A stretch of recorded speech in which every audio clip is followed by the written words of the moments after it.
Right now, while you're sitting still, your body is quietly working against you. Sit for most of the day, the way most of us do, and your risk of dying early climbs by about a third. That's not a scare tactic. That's what scientists found when they tracked tens of thousands of adults for years. But here's the strange part. The fix isn't a gym membership. It isn't a diet. It doesn't cost a single dollar. It's a 30-minute walk. Think of walking as your body's daily reset switch. One simple button that quietly retunes your blood sugar, your heart, your mood, and even your brain. And the changes start far faster than you would ever guess. So stay with me, because we're going to walk through exactly what happens inside your body, minute by minute, day by day, all the way to 1 year from now, when you walk 30 minutes every single day. Quick note before we start. This video is for educational purposes only and is not medical advice. Always talk to your doctor before making changes to your health routine. Here's a thought experiment. Imagine a pill that lowered your blood pressure, steadied your blood sugar, lifted your mood, sharpened your memory, and added years to your life. If a drug company invented that pill, it would be the biggest blockbuster in history. Doctors would hand it out everywhere. People would pay anything for it. The thing is, that pill already exists. It's just not a pill. It's walking. And unlike a real drug, it has almost no side effects, and it's completely free. And here's the best part. The dose is smaller than you think. Health authorities recommend 150 minutes of moderate activity a week. That sounds like a lot until you do the math. It's just 30 minutes a day, 5 days a week. That's it. That's the whole prescription. You don't need a fancy plan or any equipment. You just need to step out the door. So let's start the clock. This is what happens step by step. Minute 1. The moment you stand up and start moving, your body flips a switch. Your big leg muscles start contracting, and they pull sugar out of your bloodstream to use as fuel. Your heart rate ticks up, blood starts flowing faster to your brain. Within just a few minutes, more oxygen and fuel are reaching the parts of your brain that handle focus and mood. This is why a short walk can clear a foggy head. You're literally feeding your brain. Now here's the first big one, and most people get the timing completely wrong. Take that walk right after a meal, and something powerful happens. When you eat, your blood sugar rises like a wave. Normally, it spikes high, then crashes hard. And that crash is exactly what leaves you tired, foggy, and reaching for another snack an hour later. It's a roller coaster, and your energy is strapped in for the ride. But if you walk after eating, your working muscles pull that sugar straight out of your blood and burn it for fuel, flattening the wave before it can crest. In one review pooling many studies, walking after a meal lowered the blood sugar surge more than resting, and more than walking before you ate. Even a short, easy walk did it. And in people with type 2 diabetes, simply timing the walk to come after meals worked better than walking at any other time of day. The researchers were clear. The after-meal walk beats almost any other timing. So that heavy, sluggish feeling after lunch, a 10-minute walk can erase it. By the end of day 1, you've already nudged your blood pressure down. And that night, many people notice something else. They fall asleep a little easier. One walk, real changes. But this is just the warm-up. Let's jump ahead. Day 3, day 4. Now your mood starts to shift in a way you can actually feel. This isn't just the good feeling after exercise. It's deeper. A massive analysis published in a leading psychiatry journal looked at more than 2 million person-years of data. The finding was striking. People who got the equivalent of about 2.5 hours of brisk walking a week had a meaningfully lower risk of depression. And here's the part that matters most. Even half that amount still helped. The biggest jump in benefit came at the lowest doses, meaning the move from doing nothing to doing a little is the most powerful step you'll ever take. You don't have to become an athlete. You just have to start. And if you want all of this turned into one simple daily routine you can actually stick to, comment the word PROTECT below, and I'll send you my free Body Protection Plan PDF. It's this whole video boiled down to one page. Now, let's keep going.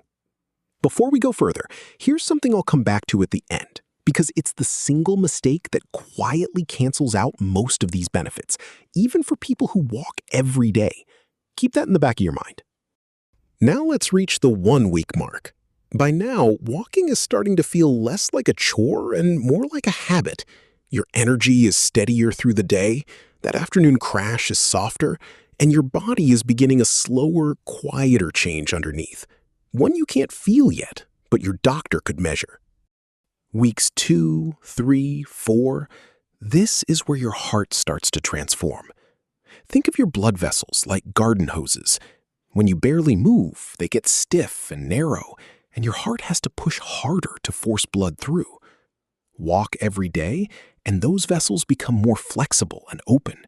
Your heart gets more efficient, doing the same job with less strain on every single beat. And your blood pressure, the silent number behind so many heart attacks and strokes, starts to drop. In study after study, regular walking lowered the top number, the systolic pressure, by roughly 3 to 6 points, and the bottom number came down too. That might sound small. It isn't. Even a few points off your blood pressure can meaningfully lower your risk of a stroke years down the road. You're not just feeling better, you're rebuilding the machine from the inside out. Now we hit the first month, and the change reaches deep into your metabolism. Remember how a single walk pulls sugar from your blood? Do that every day, and your body gets better at handling sugar all the time, not just during the walk. Your cells become more sensitive to insulin, the hormone that manages your blood sugar. For millions of people sliding quietly toward type 2 diabetes without even knowing it, this daily walk is one of the most powerful tools there is, and it's free. Somewhere in here, your waistline may start to shift too. Walking won't melt fat overnight. Anyone who tells you that is selling something. But 30 minutes a day, every day, adds up. It burns calories, it lowers the stress hormones that tell your body to store belly fat, and it does it without wrecking your appetite the way intense workouts can. Now let's go to the big one, the brain. Give it about 6 months to a year of daily walking, and something almost unbelievable happens inside your skull. There's a part of your brain called the hippocampus. Think of it as your memory's save button. As we age, it naturally shrinks, and that shrinking is tied to memory loss. But in a landmark study, older adults who walked just 3 days a week for a year actually grew their hippocampus by about 2%. Let that sink in. They didn't just slow the decline, they reversed it, effectively winding the clock back 1 to 2 years on their brain's memory center, and their memory scores improved to match. Walking didn't just protect their brain, it rebuilt part of it. It goes further. In a study of nearly 80,000 adults, those who walked more had a lower risk of developing dementia. And you didn't need 10,000 steps to get there. Most of the benefits showed up well before that. Your daily walk isn't just a workout. It's long-term insurance for your mind. And here's something important. It is never too early and never too late to start. You don't have to be young and fit, and you don't have to be older and worried. Whether you're 25 or 65, the very next walk you take starts sending these signals through your body within minutes. The clock starts the moment you stand up. The best day to start was years ago. The second best day is today. The reason all of this matters: years of your life.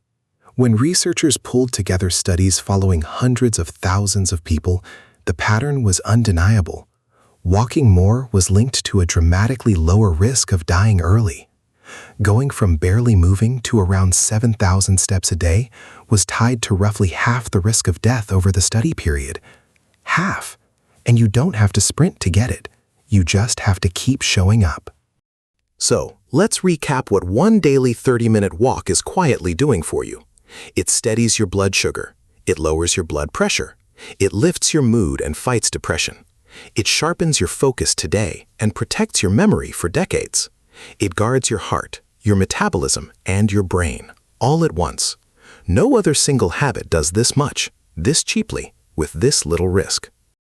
And if you want the full breakdown, the exact daily walking routine, the best times to walk, and the simple checklist I use to protect my own body and brain, comment the word PROTECT below, and I'll send you the free Body Protection Plan PDF. It's everything in this video organized into one simple page you can actually follow. Now, back to that mistake I promised you, the one that quietly cancels out most of these benefits. Here it is. You cannot outwalk a day of sitting. If you take a great 30-minute walk in the morning and then sit for the next 10 hours straight, you lose a huge share of what you just earned. Long, unbroken sitting is its own separate risk. It's tied to that higher chance of dying early we opened with, even in people who exercise. The fix is simple. Don't just walk once and call it done. Break up your sitting. Stand up every hour. Take a 2-minute lap around the room. Pace while you're on a call. Park farther away. Your body wasn't built to sit frozen for hours. It was built to move, a little, all day long. A few more simple keys to get the most out of it. First, walk a little briskly. Not a stroll, but a pace where you could talk but not sing. That faster pace squeezes out even more benefit for your heart and your brain. Second, whenever you can, take your walk after a meal. That's your blood sugar superpower. And third, be consistent. A perfect walk you do once is worth far less than an okay walk you do every single day. Consistency beats intensity, always. Here's the truth that ties it all together. Your body is not a machine that simply wears out with time. It's constantly rebuilding itself every single day based on the signals you send it. Sit still, and you send the signal to shut down. Move, and you send the signal to repair, to grow, to keep going. Walking is the simplest, clearest way to send that signal. It's a conversation with your own body, and 30 minutes a day is all it takes to change what you're saying. So today, after this video, go for a walk. Not tomorrow, today. 10 minutes if that's all you've got.